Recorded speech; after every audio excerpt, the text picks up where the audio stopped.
화평, 치열한 삶의 한복판에서 이사야 26장 1절부터 4절, 빌립보서 4장 4절부터 7절.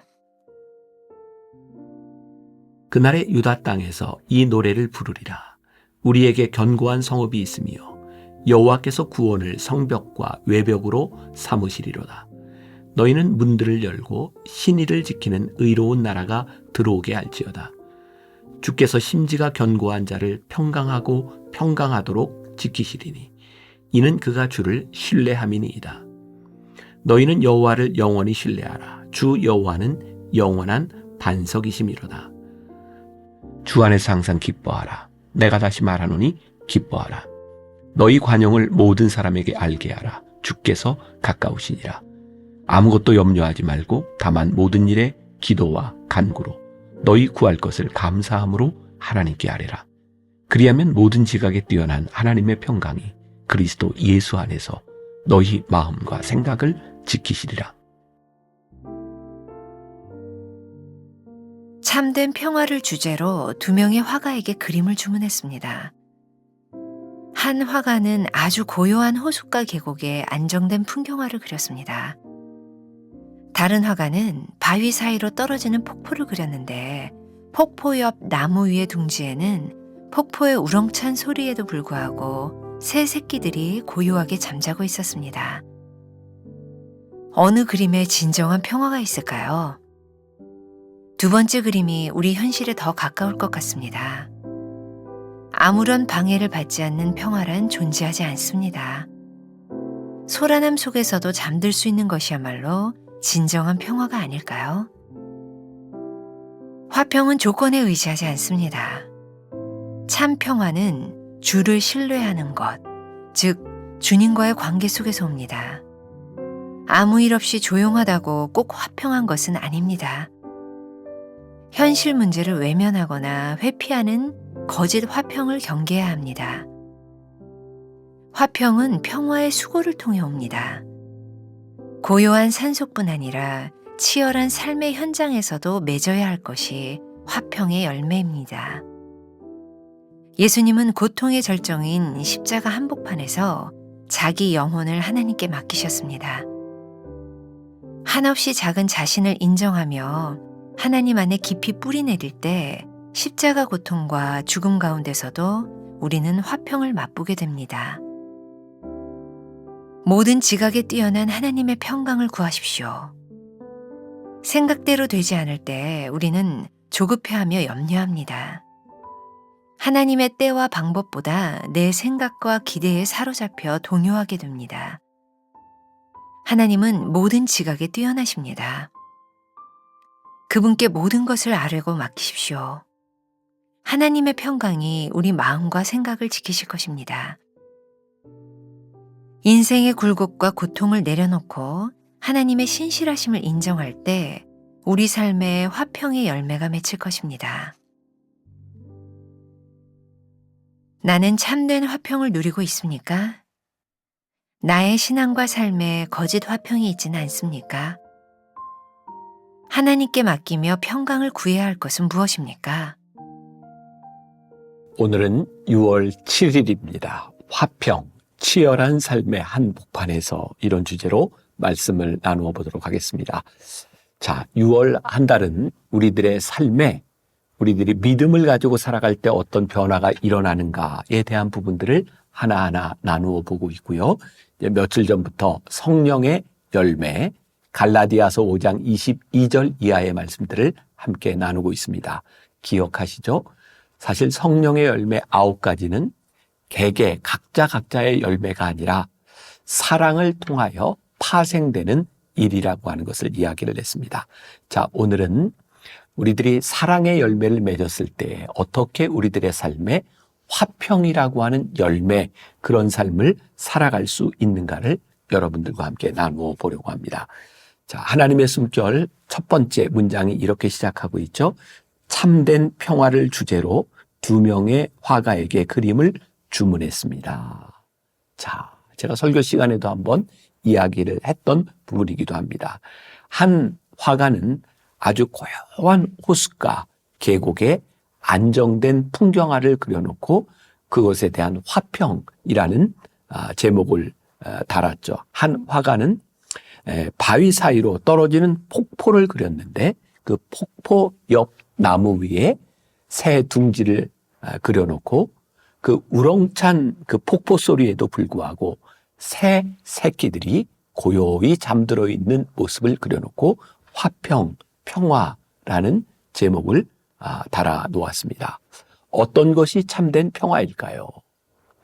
그 책의 예화에서는 이렇게 이야기를 하고 있어요. 아주 평온한 곳에서 우리가 누리는 것, 그것이 화평이 아니라 어쩌면 거대한 폭포 가운데서 평온함을 누리는 것, 그것이야말로 진정한 화평이다. 우리들의 삶이 만일 아무런 문제가 없는 고요한 호수 가운데서만 누릴 수 있는 화평, 그것이 가능하다면 얼마나 좋을까요? 하지만 우리의 인생은 그렇지 않은 것 같아요. 늘 파도가 치는 것처럼 우리의 인생에 광풍이 부는 것처럼 우리들의 삶을 흔들어 놓는 많은 것들이 있어요.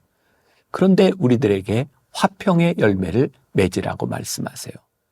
그래서 우리들이 깨닫게 되는 것이죠. 아하, 이 화평이라고 하는 것은 그냥 우리들이 일상 속에서 맺을 수 있는 그런 열매를 말하는 것이 아니라 우리들이 하나님과의 사랑의 관계 속에 돌아갈 때, 하나님의 사랑에 붙잡힌 받을 때 그 사랑으로 인하여 우리들이 누리는 그것이 진정한 화평, 평화이구나.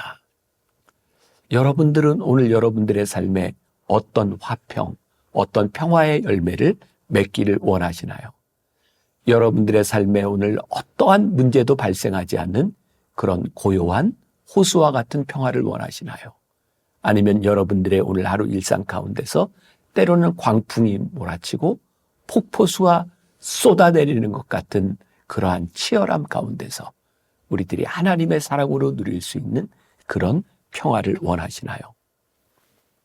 우리 인류 역사를 통해 보면 어떤 학자가 그런 이야기를 했어요. 인류가 생긴 이래 지금까지 인류 역사 가운데 전쟁이 없었던 시기는 8%밖에 되지 않는다. 그러니까 인류의 역사를 통해 보면 한 92% 이상은 인류의 역사가 늘 어디에서든 전쟁 가운데 있었다는 것이죠. 생각해 볼까요? 왜 전쟁을 할까요? 사람들은 전쟁을 원하기 때문에 전쟁을 할까요? 아니면 평화를 원하기 때문에 전쟁을 할까요? 참 아이러니하게도 우리가 사는 이 세상을 평화롭게 만들기 위하여 사람들은 전쟁을 해요. 저 적군을 무너뜨리고 저 무서운 적을 우리들이 물리치면 우리가 평화를 누릴 것이라고 생각하죠. 그런데 그렇게 평화를 추구했던 인류의 역사는 전체 역사 가운데 92%가 늘 전쟁 가운데 있었다는 것이죠.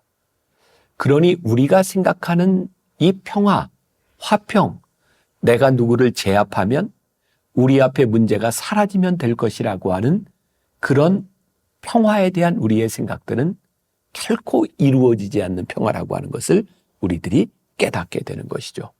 성경은 오늘 우리들에게 무엇이라고 말씀하고 있는가?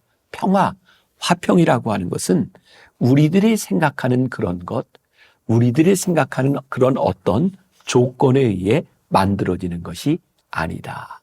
진짜 평안함은 하나님과 우리들 사이의 관계 속에서 우리들이 어떻게 하나님을 의지하고 어떻게 하나님의 사랑을 우리들이 경험하느냐에 따라 우리들이 맺을 수 있는 열매, 그것이 평화, 화평이라고 하는 것이죠. 종종 우리는 성령의 열매인 화평이 아니라 거짓 화평을 진짜 평화라고 착각하며 살아갈 때가 많이 있어요. 어떤 경우일까요? 우리가 문제를 회피하는 것이죠. 우리들의 삶에 우리를 힘들게 우리들의 삶을 요동치고 있는 그런 문제들을 우리들이 회피하면서 나는 평안해 라고 이야기할 때가 있는 것이죠. 그러나 우리의 인생의 평화는 그런 문제들을 회피한다고 해서 우리들에게 찾아오는 것이 아니에요. 그래서 예수님은 우리들에게 몸소 본을 보여주셨어요. 우리의 인생을 요동치는 죄의 문제, 우리의 마음을 요동치게 하는 그 죄의식의 문제, 그것은 회피해야 될 것이 아니라 십자가를 지고 우리의 문제를 가지고 하나님 앞에 나와 그 문제에 직면할 때 우리들이 얻을 수 있는 것이 평화라는 것을 성경은 우리들에게 말씀하고 있죠. 오라, 우리가 변론하여 보자. 너희의 죄가 진홍같이 붉을지라도 양털같이 희어지리라. 또 예수님은 우리들에게 말씀하세요. 수고하고 무거운 짐진 자들아, 다 내게로 오라. 오늘 제가 여러분들에게 도전하고 또 저 스스로에게 말하고 싶은 것, 우리의 인생을 요동치게 만드는 인생의 치열한 삶의 한가운데서 우리가 화평을 누리기 위하여 하나님 앞에 우리의 무거운 짐을 가지고 나아가 보자는 거예요. 오늘 하루 우리들이 경험하게 될 많은 갈등과 문제들 가운데서 하나님, 제가 제 삶의 문제를 가지고 하나님 앞에 나아갑니다. 하나님, 저의 무거운 짐을 십자가 아래 내려놓습니다.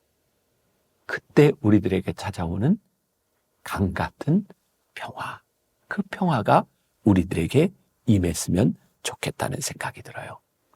팀 라헤이가 쓴 성령과 기질이라는 책에 보면 아주 흥미로운 표현이 나와 있어요. 성령 충만한 사람들의 삶의 특징, 이 화평이라고 하는, 이 평화라고 하는 것은 두 가지의 이중적인 성격을 지닌다. 어떤 사람은 하나님과의 화평, 이렇게 이야기를 하기도 하고, 또 하나님과의 평안을 누리는 것, 이렇게 이야기를 하기도 합니다. 자, 제가 조금 읽어드릴게요. 성령 충만한 삶의 특성인 화평은 이중적인 성격을 갖는다. 어떤 사람은 그것을 하나님과의 화평과 하나님의 화평이라고 설명했다. 주 예수께서 말씀하셨다. 평안을 너희에게 끼치노니 곧 나의 평안을 너희에게 주노라. 예수께서 우리에게 끼치신 평안은 하나님과 누리는 평안이라 할 수 있다. 하나님과 누리는 평안은 믿음으로 받는 구원의 선물이다. 하나님과 함께 누리는 평안은 하나님께서 우리들에게 주신 구원의 기쁨으로 누리는 것이라고 하는 것이죠. 그런데 성령 충만한 사람에게는 두 번째의 평화가 있다. 그리스도께서 주시는 평안, 하나님의 평안이다. 하나님과의 평안은 십자가를 통해서 우리들에게 이루어지는 것이고, 우리들 속에 임하는 하나님의 평안은 성령 충만한 삶을 살아갈 때에 성령님께서 우리들에게 주시는 평안이다. 평안을 너희에게 끼치노니 곧 나의 평안을 너희에게 주노라. 내가 너희에게 주는 것은 세상이 주는 것과 같지 아니하니라. 또 우리가 잘 아는 말씀 가운데 모든 지각에 뛰어난 하나님의 평강이라는 말이 있어요. 자, 우리의 생각을 가지고 평안을 우리들이 누릴 수 있을까요? 그렇지 않아요. 우리들의 생각에는 한계들이 많이 있어요. 우리들의 생각, 우리들의 판단을 가지고는 도저히 해결되지 않는 문제들이 많이 있어요. 저와 여러분들에게 동일한 문제겠죠? 그때 우리는 하나님의 지혜를 구해요. 모든 지각에 뛰어난 하나님의 평강이 우리 안에 임할 것이다. 오늘 우리의 이해 가운데서 경험하는 것이 아니라 이해를 뛰어넘는 하나님의 평강. 하나님, 오늘 우리가 성령님의 인도하심 가운데 살아가겠습니다. 우리의 지각을 뛰어넘는 하나님의 평강이 우리들 가운데 임하게 하여 주옵소서. 오늘 저와 여러분들 가운데 하나님과의 평안은 우리들이 누리지만 아직 하나님이 주시는 평안을 우리들이 경험하지 못했다면 오늘 그 평안함 가운데서 성령의 열매를 맺어가는 하루가 될 수 있기를 간절히 소원합니다. 기도하겠습니다. 하나님 우리들에게 허락하신 참 평안, 그 평강이 오늘 우리들에게 임하기를 소원합니다. 오늘 우리의 인생을 회피하는 사람들이 아니라 우리 인생의 문제 한가운데서 우리들에게 주시는 그 평강이 임하는 하루가 되게 하여 주옵소서. 예수님의 이름으로 기도했습니다. 아멘.